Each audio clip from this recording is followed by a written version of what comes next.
Standing in front of me was something truly horrifying. It wasn't my wife. Its body was thin and tall, its arms long, almost touching the floor. Its skin was pale blue and its veins were red. Its mouth was just a small hole in the middle of its face and it had no eyes. It quickly cocked its head from left to right, seemingly looking between me and the old man. Each time its head moved, a sickening crack of its neck would follow. "You fucking idiot," said the old man. "You gave it permission." Suddenly, with great speed the creature pushed me aside and leapt towards the old man. It all happened so quickly, and in a flash the creature had grabbed him by the leg and pulled him out into the corridor. His screams echoed down the hallway as he and the creature disappeared into the darkness. I stood in fear as the screams continued. That thing was torturing him up there. I knew it. I put my hands over my ears. I couldn't bear to hear it anymore. I had to get out of here. The old man's screams continued to echo through the building.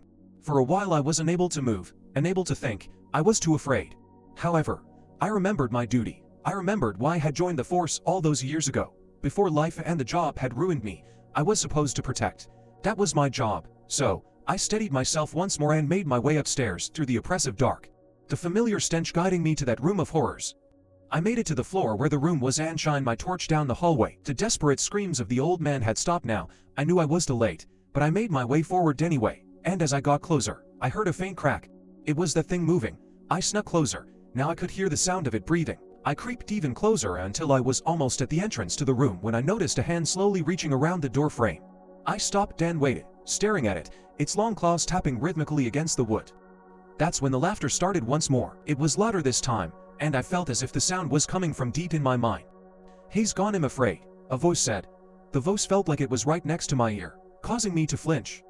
It continued to talk to me. I was frozen, almost like it was controlling my movements. "We can help each other, we could be friends," the voice carried on. It slowly stepped out of the hallway, revealing itself to me once again.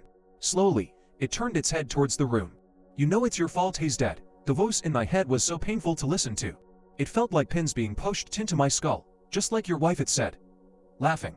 "Maybe if you hadn't been so obsessed with work, taking the extra shifts, only ever thinking of yourself, you might have been there to stop it happening." The pain was unbearable now, unlike anything I had felt before, but despite the pain, I managed to remember something the old man had said. "It knows who won't be missed. This means it must have selected its victim so it won't be caught." Maybe, just maybe, I could turn around, ignore it and walk out. Could it be as simple as that? I thought to myself. I took a step backward and with a sharp crack, the creature swung its head towards me. I turned my back on the thing as it continued to torment my mind, but my will was set. I walked forward, hearing its grotesque body moving behind me the whole time. It was so close I could feel its warm breath on my neck. It kept talking to me, describing all the ways it would torture me, but I persisted. In all my fear I knew one thing: the creature wasn't trying to stop me. I was right. As I got closer, something happened then that I didn't expect. The thing started to become desperate, begging me to stay. "I can help you," it spoke. "You could live forever. I did it for the piece of shit that owns this place. I could do it for you. Fame, money, whatever you want, it could be yours." I found its desperation oddly comforting. I felt like I'd beaten it, and just like that, I found myself at the exit. As I opened the door, I heard it scurry back up the stairs behind me, but not before it left me with one more voice in my head. "I know you now. It'll find you anywhere you go." I stepped outside, slammed the door and breathed a sigh of relief. I sat in my car for a while trying to process if anything I had seen was real.